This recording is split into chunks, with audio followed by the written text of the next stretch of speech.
Assalamualaikum warahmatullahi wabarakatuh. Salam sejahtera bagi kita semua. Yang terhormat Bapak Irfan Amir selaku pengampu mata kuliah Sosiologi Hukum.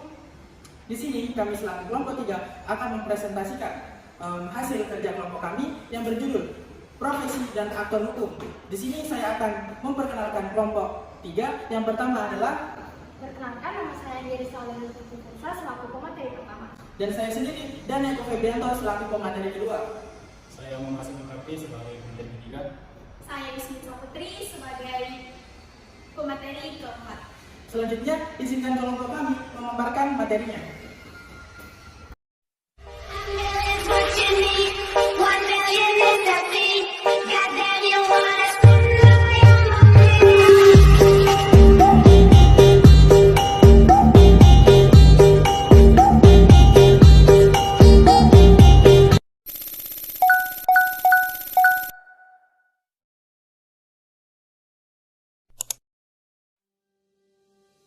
Bismillahirrahmanirrahim. Assalamualaikum warahmatullahi wabarakatuh. Perkenalkan, nama saya Andi Risa Aulanur Putri Faisal selaku pemateri pertama pada kelompok 3 ini. Pada video ini saya akan menjelaskan mengenai pengertian dari profesi hukum serta macam-macam dari profesi dan aktor hukum itu sendiri. Sebelum mengetahui lebih dalam apa itu profesi hukum dan aktor hukum, hendaklah kita mengetahui pengertian dari profesi terlebih dahulu. Perlu kita pahami, profesi dan pekerjaan itu berbeda. Jika saya mengatakan bahwa profesi orang tua saya adalah seorang tukang beca, maka itu merupakan suatu pernyataan yang salah. Yang benar adalah pekerjaan orang tua saya adalah seorang tukang beca. Tidak semua pekerjaan atau mata pencaharian dapat digolongkan sebagai profesi. Meskipun sebaliknya, setiap profesi pasti termasuk pekerjaan atau mata pencaharian tertentu. Profesi adalah jenis pekerjaan tertentu yang memenuhi kriteria khusus. Menurut Black, profesi merupakan suatu lapangan pekerjaan atau pekerjaan yang membutuhkan hal-hal yang spesial, yang sering merupakan tingkat lanjut dari pendidikan, pengetahuan, dan keahlian. Dan untuk menjadi tenaga profesional dibutuhkan latihan dan kecakapan yang tinggi, serta mental dan intelektual dibandingkan dengan fisik. Jadi dapat disimpulkan bahwa profesi dan aktor hukum adalah profesi di mana para profesional hukum mempelajari, mengembangkan, dan menerapkan hukum itu sendiri. Persyaratan bagi seseorang yang memilih profesi hukum harus terlebih dahulu memperoleh gelar sarjana hukum atau bentuk pendidikan hukum lainnya. Profesi hukum memiliki kesamaan karakteristik dengan profesi kedokteran, yaitu keduanya sama-sama menyangkut dua hal yang hakiki dalam kehidupan manusia, yaitu keadilan dan kesehatan. Dan karena itu pula, selain sangat dihormati dan dimuliakan, mereka juga terkadang mendapatkan sorotan sinis dari masyarakat. Adapun macam-macam dari profesi hukum, secara universal, ada 3 pekerjaan yang lazim diterima sebagai profesi hukum. Yang pertama, profesi hukum, yang kedua profesi kedokteran, dan yang ketiga adalah profesi manajer. Dengan adanya perkembangan dunia modern mengakibatkan munculnya profesi-profesi baru. Jadi yang termasuk profesi hukum masih dapat dibedakan. Yang pertama yaitu profesi hukum konvensional, terdiri dari hakim, jaksa, pengacara, notaris, ilmuwan hukum, serta polisi. Dan yang kedua yaitu profesi hukum modern, adalah jenis-jenis profesi hukum yang baru muncul dalam abad ke-20. Di antaranya yaitu 1. Konsultan hukum yang tak tampil di pengadilan, melainkan hanya menjadi advisor terhadap perusahaan. Yang kedua yaitu pejabat pemerintah yang bertugas di bagian-bagian hukum yang ada dalam tubuh badan-badan dan pemerintahan. Mengenai tugas dan fungsi dari profesi hukum itu sendiri akan dijelaskan oleh pemateri selanjutnya.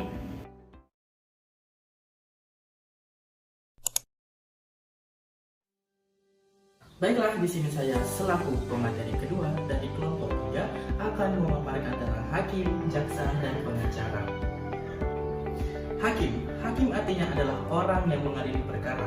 Hakim diberi wewenang oleh undang-undang untuk mengadili. Pasal 1 ayat 8 KUHP ayat 9 mengadili adalah serangkaian tindakan hakim untuk menerima, memeriksa, dan memutus perkara pidana berdasarkan asas bebas, jujur, dan tidak memihak di sidang pengadilan dalam hal dan menurut cara yang diatur dalam undang-undang ini. 2. Jaksa. Pasal 1 ayat 6 butir A Kitab Undang-Undang Hukum Acara Pidana. Jaksa adalah pejabat fungsional yang diberi wewenang oleh undang-undang bertindak sebagai penuntut umum dan pelaksana putusan pengadilan yang telah memperoleh kekuatan hukum tetap, serta wewenang lain yang didasarkan undang-undang. Adapun peran dan tugas jaksa: A. Jaksa penyelidik adalah jaksa yang bertugas melakukan penelitian terhadap berkas perkara hasil penyelidikan. B. Jaksa penyidik merupakan jaksa yang menjalankan penyidikan terhadap tindak pidana tertentu berdasarkan undang-undang. C. Jaksa penuntut umum atau JPU adalah jaksa yang diberi wewenang oleh undang-undang untuk bertindak sebagai penuntut umum di pengadilan. Adapun jaksa eksekutor, kejaksaan adalah satu-satunya instansi pelaksana putusan pidana atau eksekutif ambil tenar. Untuk itu, ada pula jaksa eksekutor yang bertugas 5 melaksanakan putusan pengadilan berkekuatan hukum tetap dalam perkara pidana. Pengacara atau advokat. Advokat adalah orang yang berprofesi memberi jasa hukum, baik di dalam maupun di luar pengadilan, yang memenuhi persyaratan berdasarkan ketentuan undang-undang ini. Pasal 1 ayat 1 Undang-Undang Republik Indonesia Nomor 18 Tahun 2003 tentang Advokat Jo, Pasal 113 Kitab Undang-Undang Hukum Acara Pidana. Adapun tugas advokat diatur dalam Kitab Undang-Undang Hukum Acara Pidana (KUHP), diantaranya memberikan bantuan hukum kepada tersangka atau terdakwa selama dalam waktu dan pada setiap tingkat pemeriksaan. Pasal 54. B. Menjadi penasihat hukum bagi tersangka atau terdakwa yang disangka atau didakwa melakukan tindak pidana dengan ancaman pidana mati maupun 15 tahun atau lebih. Pasal 56 ayat 1. Yang terakhir, menjadi penasihat hukum bagi mereka yang tidak mampu dan diancam pidana 5 tahun atau lebih. Pasal 56. Baiklah, sekian pemaparan materi dari saya kembalikan kepada teman saya.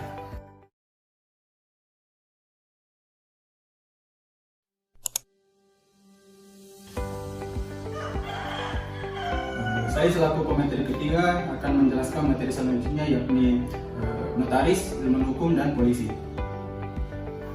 Notaris adalah pejabat umum yang menjalankan sebagian dari fungsi publik dan negara, khususnya di bagian hukum perdata, dalam membuat akta otentik mengenai semua perbuatan, perjanjian, dan ketetapan yang diharuskan oleh peraturan perundang-undangan dan atau yang dikehendaki oleh yang berkepentingan.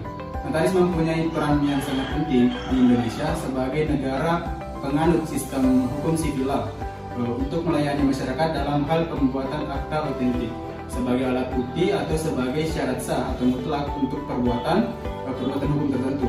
Prinsip-prinsip penotariatan yang menjadi ciri dari notaris Latin adalah pejabat umum yang diangkat negara berwenang untuk membuat akta otentik yang menjalankan jabatannya dengan mandiri atau independen dan tidak berpihak atau imparsial, serta merahasiakan isi akta dan keterangan yang diperoleh.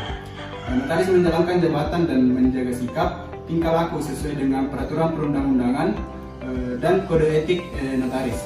Selanjutnya, ilmuwan hukum. Istilah ilmuwan hukum adalah seorang sarjana hukum atau hakim dengan kata lain orang yang belajar, berorganisasi, mengajar, dan dengan demikian juga menciptakan hukum. Seringkali telah menempuh pendidikan di sebuah universitas. Selanjutnya, polisi. Polisi dilakukan sebagai badan pemerintah yang bertugas memelihara keamanan dan ketertiban umum atau menangkap orang yang melanggar hukum atau undang-undang.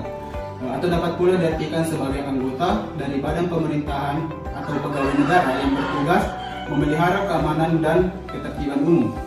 Dijelaskan dalam pasal 2 Undang-Undang Nomor 2 Tahun 2002 tentang Kepolisian Negara Republik Indonesia. Fungsi kepolisian adalah salah satu fungsi pemerintah negara di bidang pembenaran, keamanan, dan ketertiban masyarakat, penegakan hukum, perlindungan, dan pengayoman dalam masyarakat. Sekian pemaparan dari saya. Selanjutnya saya serahkan kepada pemateri selanjutnya untuk memaparkan materi.